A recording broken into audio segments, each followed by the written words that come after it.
எந்த நாடு என்ற கேள்வி இல்லை, என்ன ஜாதி என்ற பேதம் இல்லை.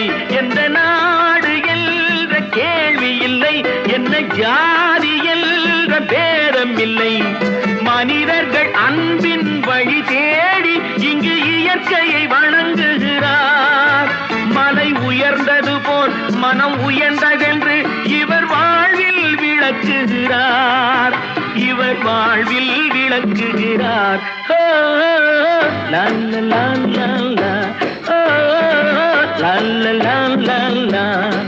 புதிய வானம் புதிய பூமி எங்கும் பனிமழை பொழிகிறது.